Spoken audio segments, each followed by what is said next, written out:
Why do leaders need partners? Now, this is a great reduction in my examination of this, but relating it to the four-quadrant model I just showed you, there's two observations. The first is that as leaders become very elevated, the pressures on them really intensify. If you think about, the president of your university, etc., the kind of public pressures, financial pressures, political pressures, etc., create a huge amount of stress. And although stress to some degree brings out good things in people, too much stress finds the fault lines in the individual and often generates some less than desirable behavior.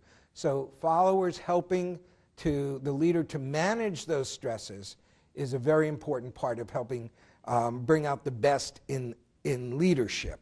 The second piece is that all leaders are human beings, therefore all leaders are flawed, and as a leader rises in position, the impact of those behaviors magnify. It affects many more people.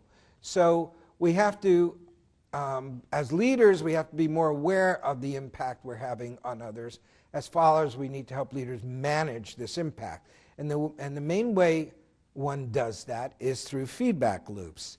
So if a leader is some kind of a poor action, poor behavior, gets a negative result and gets disconfirming feedback, then we get improved action and learning has occurred. I actually had a great example of this yesterday. When I flew in here, I met with the CEO of a startup company that's producing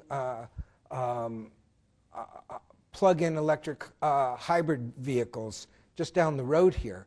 And he was telling me about the stresses he was under, and they tried to build a collaborative physical environment, so they kept between the cubicles, the walls very low. And so it was very easy for him to, when he wants something, to go, Joe, Sue, and he didn't realize he was starting to do this in a voice that was making people think he was angry at them. And when somebody gave him feedback on that, he was able to modulate that or make a joke out of it. Sometimes he went, Sue, get in here right now, but in a self-deprecatory way. So that kind of feedback is great. That's what leaders need, and good leaders take the feedback in, and learning and growth occur. What goes wrong?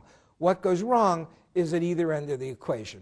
Either, as a follower, we start inhibiting giving feedback. We'll gripe around the water cooler, but we won't tell the leader the impact he or she is having.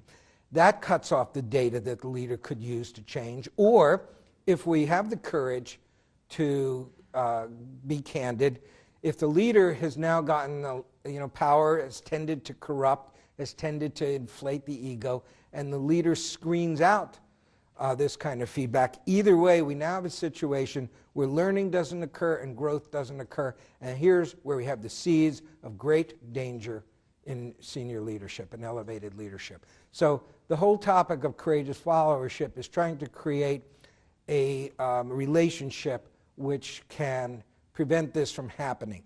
And primarily it's trying to do it from the follower perspective, but there's also a chapter in the book on the courage to listen to leaders, to followers. How from the leader role do you create the environment that maximizes encouraging this? What's the greatest block to this? The greatest block to this is our need to belong socially.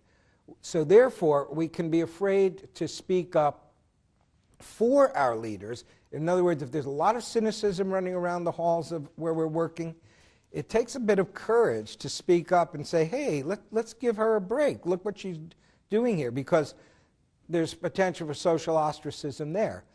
On the other hand, speaking up to the leader, if you've earned some kind of a sense of relationship, you're risking being pushed out of the inner circle. Either way, we have to find the courage to overcome our need for social acceptance, and if we're going to build these kind of really candid, adult-adult, professional-professional partnering relationships.